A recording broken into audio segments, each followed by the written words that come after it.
বন্ধুগণ নমস্কার, আমি শীতাংশু বলছি। Please subscribe my channel.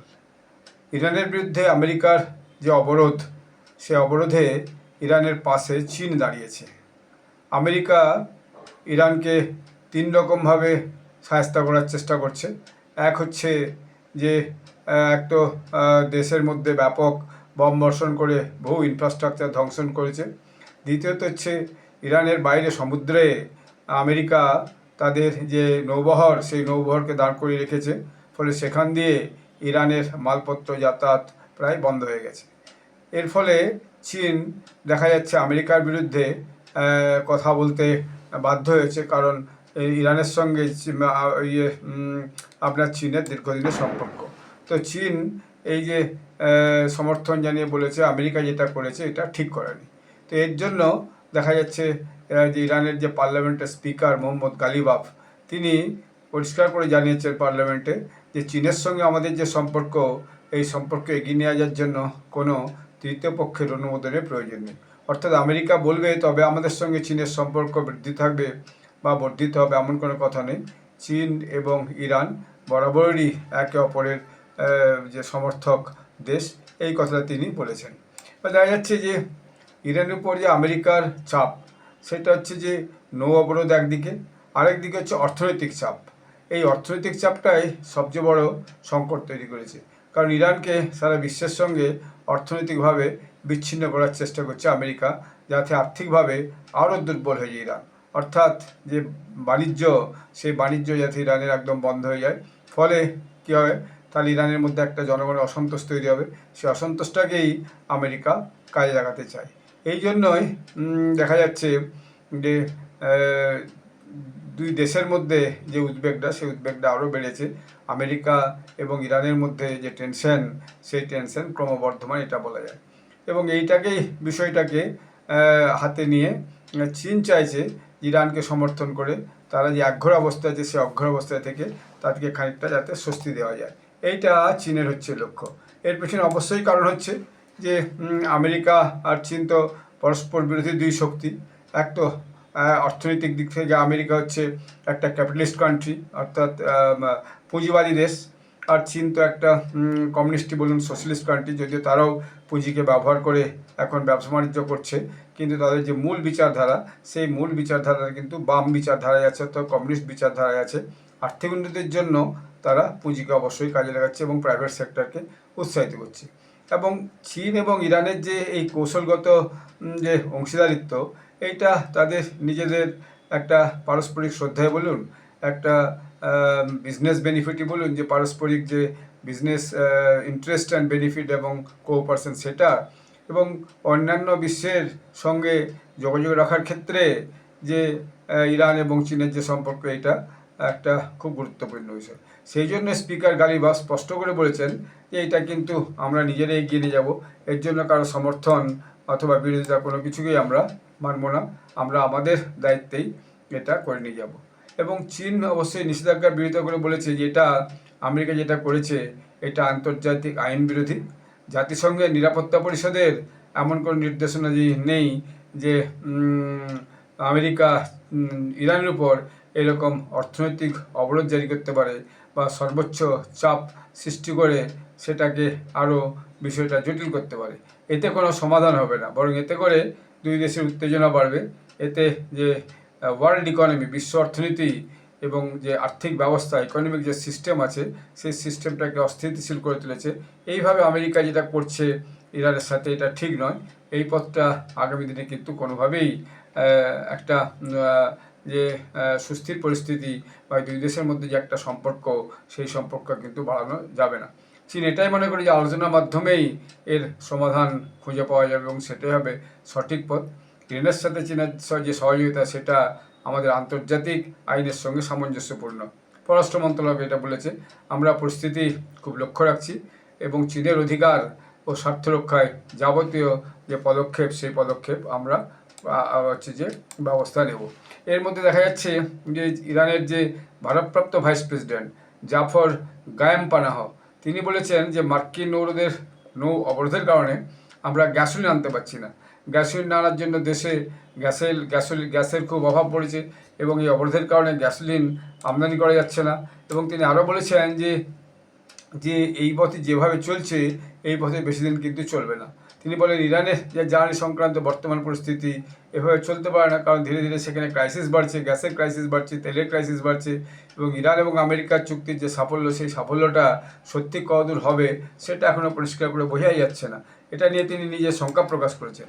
এরপরে তার মতে যে যে সিকিউরিটি কাউন্সিল আছে, সুপ্রিম সিকিউরিটি কাউন্সিল, সেখানে তারা জানিয়েছেন যে ওমানের সঙ্গে তাদের যে একটা চুক্তি হতে চলেছে তার আওতায় জাহাজগুলোকে কিন্তু ইরানের যে নির্দেশ সেই নির্দেশ মেনে ইরানের সঙ্গে যে শর্ত সাপেক্ষে কিন্তু যাতায়াত করতে হবে, এর বাইরে কোনোভাবেই যাতায়াত করা যাবে না।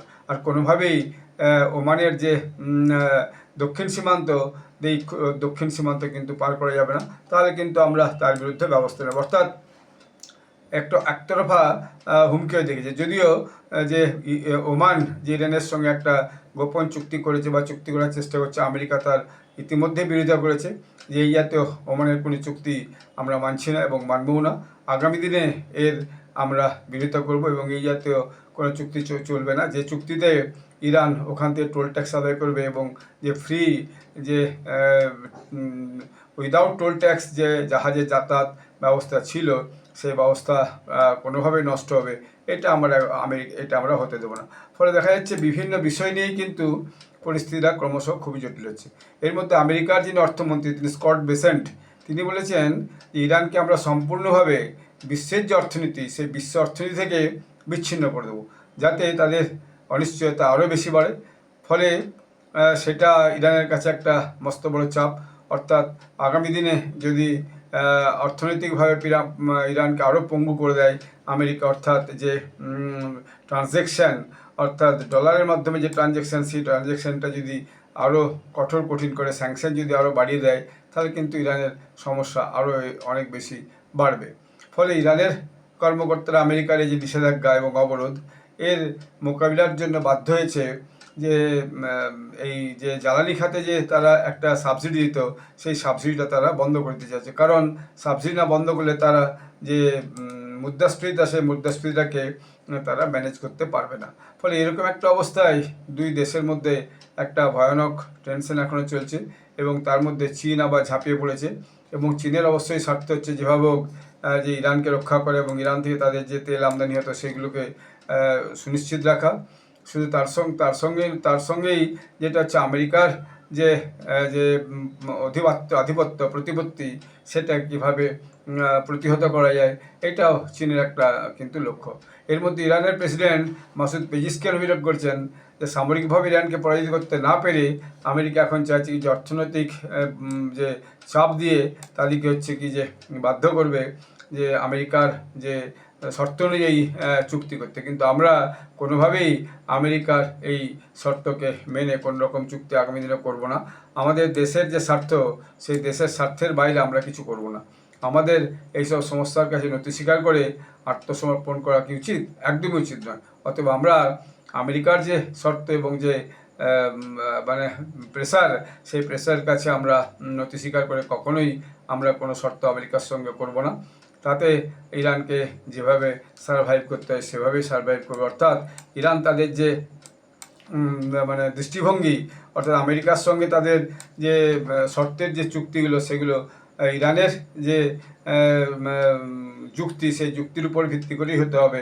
আমেরিকার কথায় আমেরিকা যা খুশি শর্ত চাপিয়ে দিতে চাইলে ইরান কিন্তু সেটা আগামী দিনে মেনে চলবে না। এখন এরপরও দেখা যাচ্ছে যে ট্রেজারি সেক্রেটারি যিনি আছেন স্কট বেসেন্ট তিনি সতর্ক করে বলেছেন যে ইরানের যে বাণিজ্যরত দেশগুলো আছে ইরানের সঙ্গে যারা আবার বিজনেস করে আমরা এরপরে তাদের উপরেও পরোক্ষ নিষেধাজ্ঞা জারি করবে। অর্থাৎ তারা যাতে ইরানের সঙ্গে যে ব্যবসা বাণিজ্য করছে সেটা বন্ধ করে, আর সেটি যদি না তারা বন্ধ করে তাদের উপরেও আমরা আস্তে আস্তে করে যে সেকেন্ডারি স্যাংশন সেই সেকেন্ডারি স্যাংশন চালু করব। এবং সে পরোক্ষ ইঙ্গিতও দিয়েছে যে ইরানের সাথে যে ইউএই অর্থাৎ আবুধাবি এবং দুবাই যে বাণিজ্য এবং আর্থিক লেনদেন বন্ধ করেছে সেটা আমেরিকার চাপের জন্যই করেছে। এরকম শুধু ইউএই নয় আরও অনেক দেশকেই আমেরিকা বাধ্য করবে যাতে ইরানের সঙ্গে তাদের যে বাণিজ্যিক সম্পর্ক সেই বাণিজ্যিক সম্পর্ক আগামী দিনে বন্ধ হয়। অর্থাৎ দেখা যাচ্ছে এই যে ত্রিশক্তি, একদিকে আমেরিকা ইরানের যুদ্ধ, গোলা বন্দুক, মিসাইল, ড্রোন এর যুদ্ধ। এর বাইরে হচ্ছে অর্থনৈতিক অবরোধ, এর বাইরে স্ট্রেট ও হরমুজ দিয়ে কীভাবে জাহাজ যাতায়াত করবে সেই একটা টেনশন।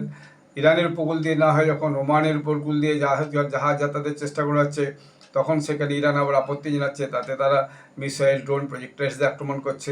আমেরিকা চাইছে ওটা ফ্রি থাকবে, ইরান চাইছে না ওখানে আমরা ট্যাক্স আদায় করবো, ওমান চাইছে গোপনে একটা চুক্তি করে কিছু ট্যাক্স দিয়ে জাহাজ যাতায়াতের একটা ব্যবস্থা করা। আমেরিকা তার বিরোধিতা করছে, ইরানের উপর প্রবল স্যাংশন চাপাচ্ছে আমেরিকা, এবং এই স্যাংশনের চীন বিরোধিতা করছে। ফলে সামগ্রিকভাবে সব বিষয়টা একটা ভয়ানক জটিল পরিস্থিতি তৈরি হয়েছে। তবে আমেরিকার বিরোধিতায় চীন যে অবশ্যই ইরানের পাশে থাকবে এটা খুবই স্বাভাবিক ব্যাপার। আর ইরানের থেকে তেল পাওয়া চীনের অত্যন্ত জরুরি, অন্যথায় ভেনেজুয়েলা থেকে তাদের যে তেল আসতো, কিউবা থেকে যে তেল আসতো, সে সমস্ত আমেরিকা বন্ধ করে দিয়েছে। আমেরিকা চীনকে এইভাবে যে তৈল আমদানির ক্ষেত্রে একটা বিশাল বাধা সৃষ্টি করে দিয়েছে, অলরেডি আরও করতে চাইছে।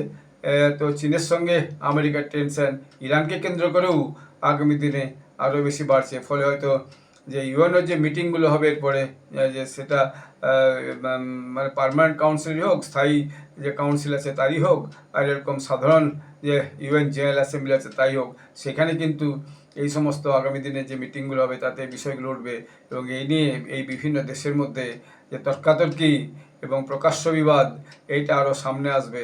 এটাকে কিন্তু সহজে কেউ ধামাচাপা দেবে না, আর দিতে পারবেও না, কোনো দেশই পারবে না।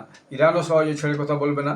চীন একটা বৃহৎ শক্তি ইরানের পাশে দাঁড়িয়েছে, আর আমেরিকাও তার যে মিত্র শক্তি ন্যাটো দেশগুলো তাকে নিয়ে, এবং তার সঙ্গে এই যে গালফের যে ইউএই বলুন, সৌদি আরব বলুন, অন্যান্য দেশগুলোর উপর চাপ সৃষ্টি করে তাদের পক্ষে থাকার জন্য একটা যে প্রেসার, সেই প্রেসার ক্রিয়েট করবে। ফলে বিষয়টা সহজ হওয়ার থেকে এবং সমস্যাটা সমাধানের থেকে ক্রমশ আরও জটিলতার দিকে এগোচ্ছে। এটাই আজকের বাস্তব পরিস্থিতি। ফলে এরকম একটা পরিস্থিতি আগামী দিনে যে সারা বিশ্বে একটা সংকট, তেল, গ্যাস, খাদ্য সামগ্রী, অন্যান্য ফার্টিলাইজার, অন্যান্য যে সামগ্রী যাতায়াত এবং সহজ উপলব্ধ হওয়া, সেটা কিন্তু সংকটে রয়েছে। এর মধ্যেই দেখা যাচ্ছে ভারতেই যে এই বর্ষাকালীন সেশনে কৃষিজীবীরা, কৃষকরা তারা সার পাচ্ছে না, সারের দাম বেড়ে গেছে। সরকার যে সার এর দাম বেড়ে দিয়েছে সেই দামে সার পাওয়া যাচ্ছে না বাজারে, সারের দাম বেড়ে গেছে। ব্যবসায়ীরা অনেক ক্ষেত্রে সারের বেশি দাম দিয়ে বিক্রি করার চেষ্টা করছে, কৃষকদের সঙ্গে তাদের ঝামেলা হচ্ছে। ফলে এই জাতীয় যে সংকট বিভিন্ন দেশেই কিন্তু ছোটো ছোটো সংকটগুলো ধীরে ধীরে বাড়তে শুরু করেছে, এবং সংকটটা একদম গ্রাম স্তর পর্যন্ত, ভিলেজ লেভেল পর্যন্ত, কৃষকদের আপনার ক্ষেত পর্যন্ত, জমি পর্যন্ত, কৃষিভূমি পর্যন্ত, এবং গৃহিণীদের রান্নাঘর পর্যন্ত পৌঁছে যাচ্ছে। জিনিসপত্রের দাম বাড়ছে, ভারতেও নিত্য প্রয়োজনীয় জিনিসের দাম প্রতিনিয়ত বাড়তে চলেছে। চিনি, পেঁয়াজ, তেল সব কিছুর দাম বাড়তে চলেছে। ফলে এই যে যুদ্ধ আগামী দিনে সারা বিশ্বে একটা অদ্ভুত রকমের কিন্তু সংকট তৈরি করতে চলেছে। তো আমাদেরকে বিষয়গুলোর দিকে নজর রাখতে হবে, আর এটা একটা খুবই গুরুত্বপূর্ণ বিষয়। এটা আজকে আমি আপনাদের কাছে আলোচনা করলাম। আপনারা সবাই ভালো থাকবেন, আমার ব্লগটি লাইক, শেয়ার করবেন এবং কমেন্ট করে আপনাদের মতামত জানাবেন। জয় হিন্দ, বন্দে মাতরম। ধন্যবাদ।